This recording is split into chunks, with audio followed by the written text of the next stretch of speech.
welcome everybody. Thanks for coming along this afternoon. My name's Jo and I'm a Gartner analyst that's been covering software as a service for 10 years. It'll be my Gartner 10-year anniversary this week. Now, what has cheese got to do with it? If you're dairy intolerant, I suggest you look away now. But like a lot of commodities, cheese saw high inflation rates. Cheese inflation peaked in 2023. In Australia, we saw cheese prices increase by 15, 20% or more. And the same was for a lot of commodities. However, that isn't the case for software. We saw software after the pandemic. We saw vendors increasing prices significantly, and that hasn't really come down. Over the last couple of years, we've seen those top 10 SaaS vendors increasing pricing by 9 to 25%, sometimes significantly more than that. And that is in stark contrast to what you are forecasting and budgeting for your IT budgets. Now, software typically makes up about 30% of an IT budget. And in a recent Gartner CIO and Tech Exec survey, the average increase in budget in 2026 was 2.8%. So you can see a huge gap between what customers are budgeting and what vendors are proposing. And today's session, I'm going to take you through three reasons for those increases: renewal price increases, changing metrics, and repackaging of existing licenses. Now, renewal price increases for those large vendors vary significantly, but they're all pretty high. They have one thing in common. For example, Microsoft just announced some programmatic changes to its discounting effective 1st of November. Now, I'm assuming probably 95% or higher of customers in the room are Microsoft customers. This programmatic change means that if you have the deepest discounts from Microsoft, your pricing will go up by over 13%, just because of the removal of that programmatic discount. And that doesn't take into account any negotiated discount you may have. In Europe, Microsoft customers have seen 30% or more increases due to currency exchanges and list price increases. If you're an Oracle customer, it's about 10 to 15% increases. And Salesforce, some customers are seeing 15% increases this year. That's 1.5 due to 2 list price increases. And I'm going to leave the best, or should I say worst, till last. If you're an Adobe customer, some Adobe customers are seeing 60 price increases at renewal. So if you haven't prepared for that, I'm going to take you through a number of ways you can look at your renewals going forward. These are 3 examples I'm going to take you through.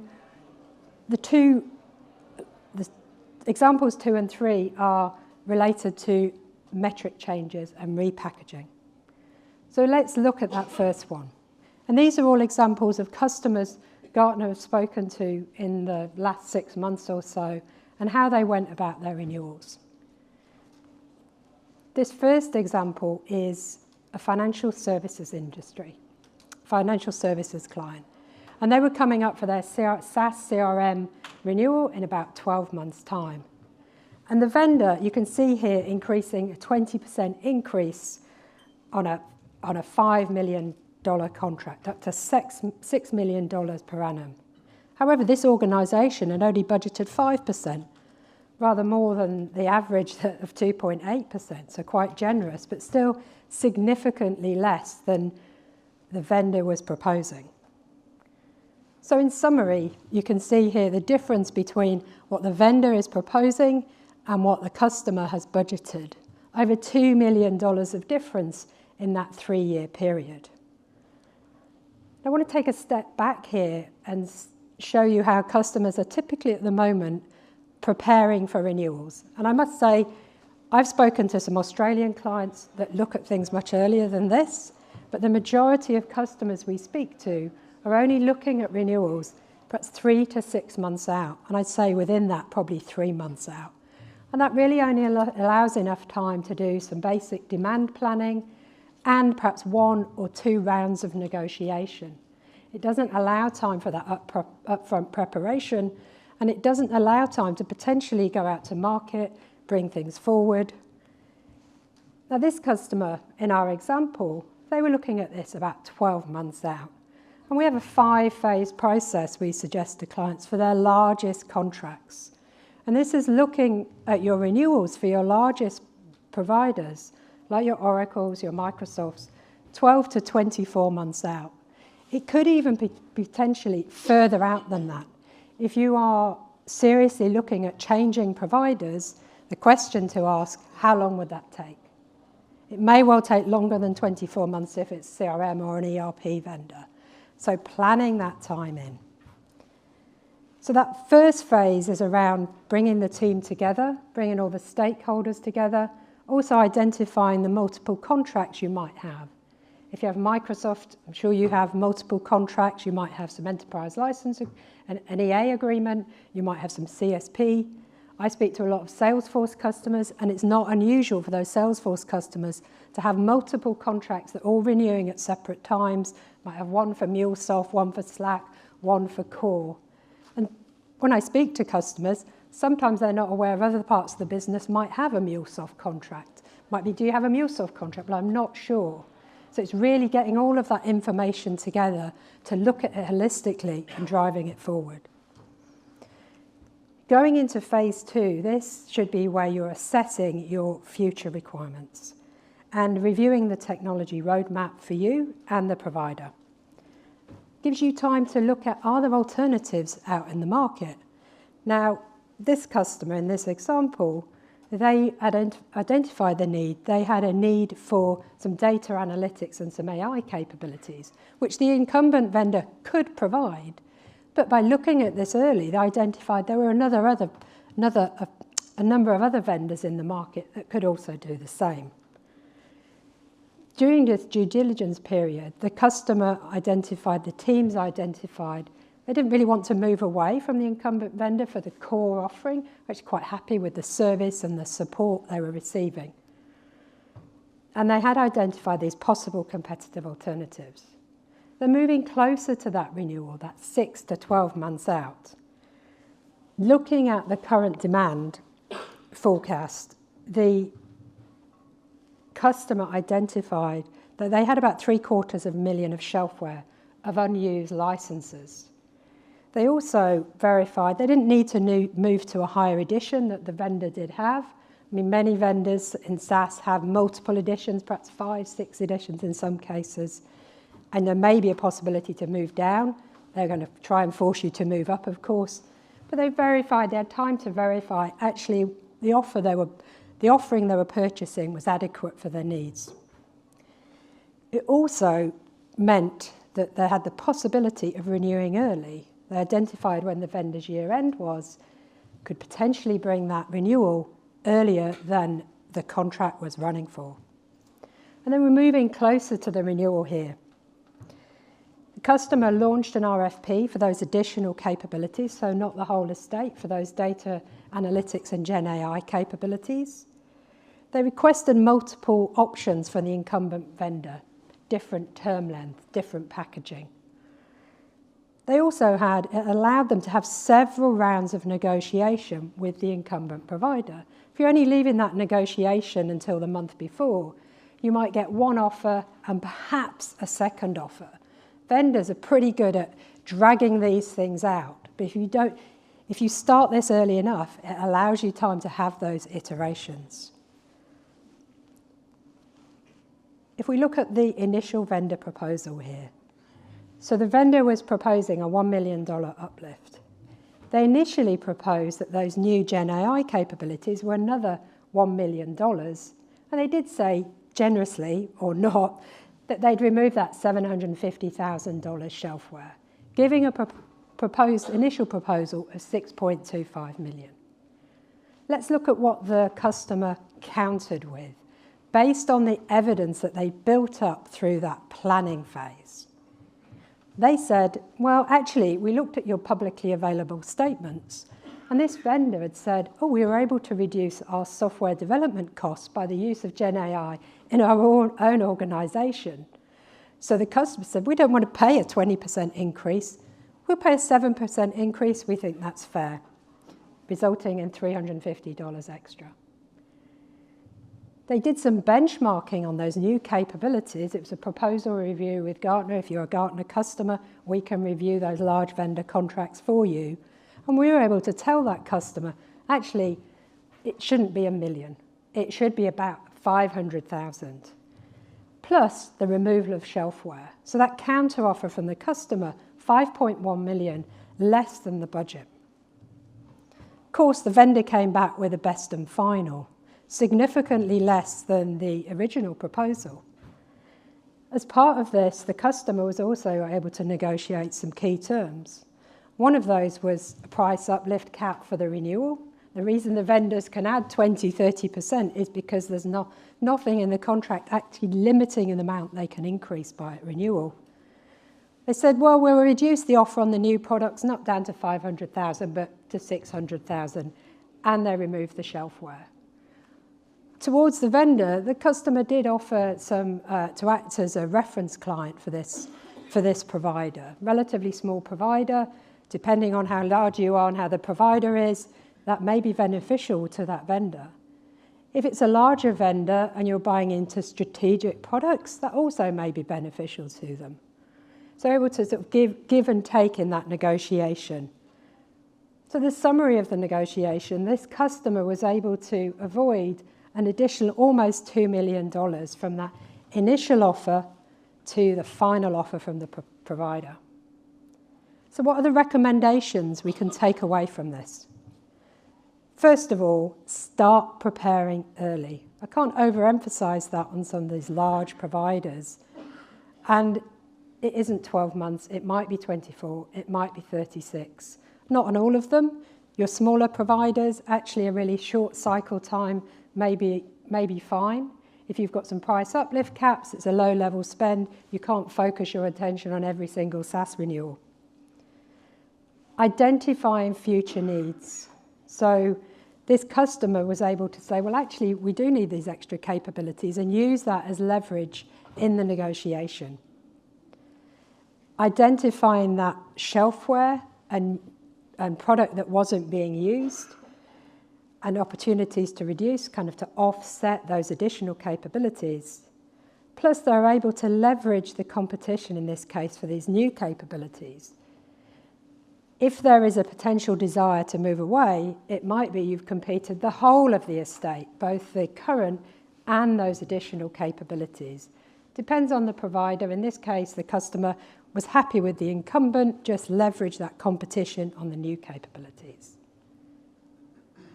The next example is about changing pricing metrics. And we're seeing a proliferation of that with generative AI and AI being included in products, or indeed offered as products.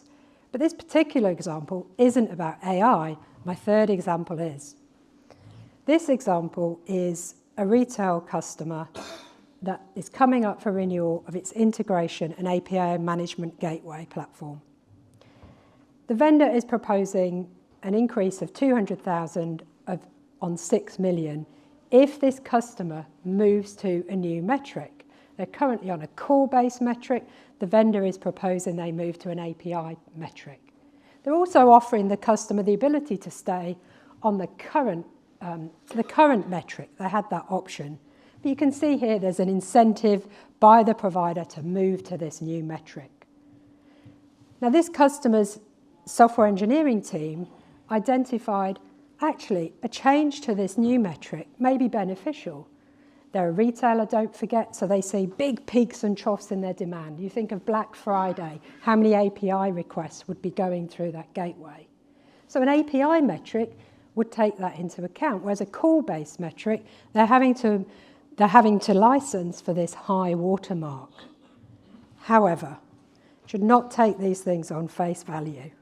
Even though that change in metric at first looks compelling, if this customer hadn't asked the right questions up front, that change in metric could actually be detrimental to them rather than advantageous.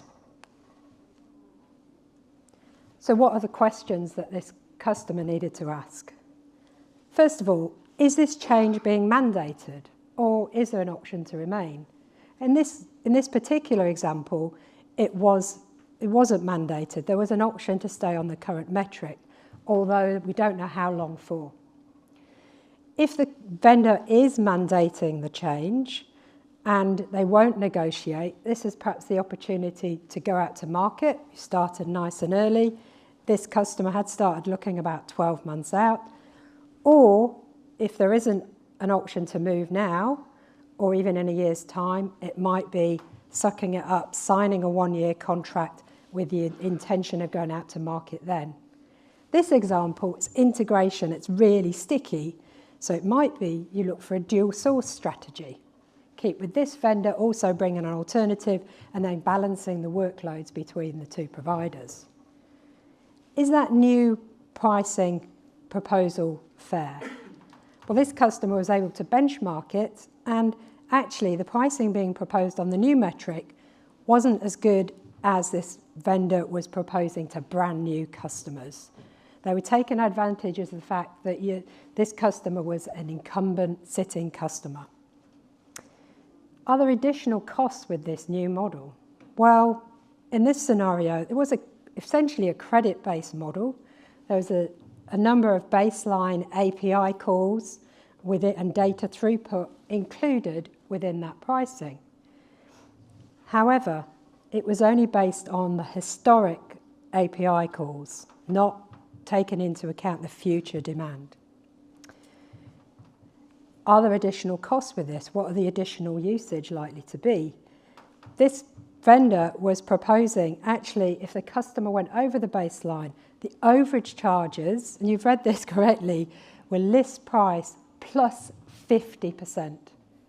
Now, in the market, overage charges do vary, it's fair to say. Some vendors with overages charge your negotiated rate. Some may charge your negotiated rate plus a premium, or there are others, such as this, who are charging list price plus. I'm not sure I've seen overages that are more than 50% over, but that's significant enough. So for this particular example, with this retail customer, they worked out that this option, it was optional, it wasn't a mandated change, but they could potentially use the fact they were an early adopter in this scenario to secure some better pricing from the vendor. They were able to leverage benchmark data to show actually the offer put on the table didn't benchmark very well with the rest of the market. They were able to negotiate for a higher baseline. They looked at their future needs, about 30% more, and actually negotiate on that increased baseline. Plus, negotiate on those additional quantities if they needed to buy more, and negotiating that overage rate. So the contract value in the end stayed flat. The cost mitigation was about $600,000 over 3 years. They increased the baseline quantities, which was factoring in that increased growth, with a cost avoidance of almost $2 million. Pricing of additional quantities, if they did go over, significantly reduced by 70%. So that's pricing for quantities over that initial rate and locking in an overage rate, which was much better. So what are the takeaways from this particular example? Looking at working with stakeholders to look at the pros and cons of a new metric. Don't assume it's better for your business just because that initial proposal might be less. And we talked about the ways if it was a mandated change, some of the things you might want to do. Building projected growth into that baseline. You're committing to that upfront, using that as part of the negotiation. Benchmarking pricing to ensure you get a better deal. And all of this takes time, going back to that original recommendation about building sufficient time in. And negotiating for future needs. What are the additional costs? What are the overage rates? That brings us on to our third example. This is a consumer goods company, and they're buying a marketing automation platform. Probably want to focus on this. This does tie in nicely to one of the themes from the keynote around hidden AI costs. And this example, it's a rebundling, also a change in metric, but this provider was suggesting an increase of 15% to the current baseline, but this product now included generative AI capabilities for some marketing or automation and data capture. Increase in the contract value from 3 to 4.5 million, a 15% increase. Now, the marketing team of this customer actually thought this was a pretty good deal, and for the additional capabilities they would receive, they saw a need for that within the business, how it could help them with their digital strategy moving forward, and actually 15% seemed reasonable, but not so fast. Asking the right questions again is essential, particularly within generative AI. Hidden costs are not new in software as a service. They're around long before generative AI. I've dealt with Salesforce customers for 10 years. Storage costs have always been a hidden cost. But you've now seen a proliferation of hidden costs. So what are the questions to ask? Is the Gen AI usage unlimited? Now, some providers will say it's unlimited usage. However, unlimited may mean once you get above a certain level, usage after that is throttled. So it almost becomes useless to your organization. It's what are the secondary metrics involved? We've seen an emergence of many and varied metrics. We're all very familiar with that usage-based metric, device-based metric. There seems to be an emergence of either credit-based metrics or user plus, where each user has an allocation of credits included within that. That seems to be the pricing model that's coming to the forefront with application vendors around generative AI. So Salesforce, ServiceNow, both have this model. What's the included allocation? Is this on a user basis or is it on an org basis? How many credits? What's the metric included with all of these? And there may be multiple and various. It might not just be one credit-based model. I mentioned I cover Salesforce. If you're buying Agentforce, which is their agentic AI capabilities, there's now 2 alternative metrics for that product, conversations or flex credits. So you've got 2 credit-based models there. You pick one. It could also consume data services credits, which are another credit-based metric. So you haven't only got one credit-based metric, you've potentially got 2 or more. It's really digging deep into what is included and, importantly, what isn't. What is the price for additional quantities? So you've got that inclusion around, I've got so many users, each of those users has so many credits. If I need to buy more credits, what are those going to cost? Probably isn't on that initial proposal you've got from the provider. So this customer, this consumer goods customer, was able to reveal the following as part of that. There was a secondary-based, credit-based metric. It's user-based plus credit-based. A limited amount of credits included, and the credits had to be used each month. This is a 3-year contract. So use it or lose it each month. Different vendors behave in different ways. Some is use it or lose it within a month. We do see it on an annual basis. And some vendors say you've got the whole term, 3 years, to use all of those credits. They also revealed that the overage rates were 25% above the current list price. This customer was able to forecast what they would likely, based on their projected demand. Actually, they were likely to run into overage costs of $700,000 per annum. They identified the options. So there were options for pooling. So this vendor's the initial offer was just saying these credits are per user. But actually investigating, they were able to get this per per instance, so they could be used across all users. You might have some users that are super users and consume the majority of credits. If the credit allocation is only on a per user basis, you're going to run into real issues. Negotiating the period to use the credits. Month per month is really limited, particularly if you've got a new implementation, a new product. You're probably not going to use many credits in the first month or two. It will ramp up over the term. If you've only got credits on a monthly basis and you're going to lose them, that's wasted spend. It's kind of shelfware by another name. Plus negotiating a rollover, particularly if this is a new application. Even if the vendor says, well, you need to use these credits in a 3-year term, you might have some credits left at the end. Again, shelfware by another name. It isn't users, but it's credits.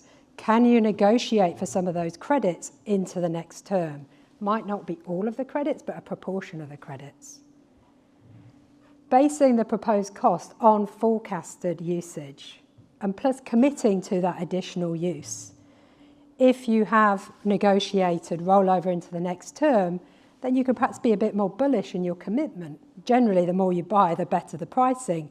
If you've got that fallback that actually I can roll over some of these credits into the next term, it's not such a risk to commit to additional credits now. The customer was able to negotiate pricing for additional quantities and negotiate those overage rates. I want to just talk a little bit about multipliers at this stage. Now, some customers have come across this, but usually when I mention multipliers, there are a few looks of shock in the room. A multiplier is something set out on a vendor's rate card. Now, the vendor may not share with you the rate card. It will be referenced in an order form or an agreement, a link, a URL to this rate card. And this rate card lists various usage types. There may be many of these usage types on the rate card. And it may say, for example, usage type A is going to consume 10 credits. Okay, so you know the cost of that. You've built your forecast on that. However, many of these vendors reserve a unilateral right to change that multiplier. So think about that for a second. If they change that multiplier from 10 to 20, that is doubling the cost of that service. But there's no limit. It might be 100, 10 to 100. Tenfold increase in the cost to that. So they don't have the ability to change the price. The pricing is generally set for the term. But the effect of those multipliers, it could blow your budgets out of the water. So it's really investigating, does this provider have a multiplier? Now, multiplier is used by some vendors. Others call it ratios. It's essentially this conversion of how many credits will be consumed by different services, and some vendors reserve that unilateral right to change. So this particular example, the customer was committed up front to an additional 200,000 additional credits. They'd forecasted actually they needed that, but it mitigated. Originally, they'd revealed it would be liable to be 700,000. They'd got that down to 200,000 by negotiation. They negotiated pooling across the org, so it isn't per user, and they're able to negotiate a rollover into the next period. And importantly, I would say probably the most important part of this, were able to negotiate that the vendor couldn't change the multiplier to materially increase their costs. So what are the takeaways from this example? Thoroughly investigating what the changes they're making and how they are licensing for their generative AI capabilities. Forecasting usage for the term, they might build in some increase, particularly if you've got some of those fallbacks. Negotiating for pooling, so not just per user, across the org. Negotiate to be able to use across the term of the agreement, and ideally rollover. I don't think that's unreasonable when you're buying into new technologies. Prevent that, trying to negotiate that multiplier. It may change. I mean, Salesforce recently had a change which halved the costs of some of their credits, but it could just have easily doubled the costs. Now, this is a snapshot. I'm not going to go through this in detail, but it's for you to take away, to share with your teams about the steps they need to take when they're going through the renewal process. And I'm sure you all know by now, you can download these slides from the app. But what are the 3 key things I want you to take away from today's session? Making sure you do your due diligence up front and investigating not only your current, but your future needs. Doing that due diligence around the vendor. Think about that example where the vendor had revealed, actually, they've reduced some of their developer costs and using that against them. Don't accept those increases as a done deal, even if it's presented as a lesser alternative in that API example with that metric. Doing the fact-finding about what the change actually means for your organisation based on your demand. And finally, probably no surprises, I've mentioned it several times, planning early gives you the leverage to be able to do this due diligence, have several rounds of negotiation, possibly bring this forward into the vendor's earlier financial year. Now, this is where my colleague said I should put in another cheesy reference around, that mature cheddar takes a long time to develop, but I didn't put that one in for you. So thanks for coming along today, everybody.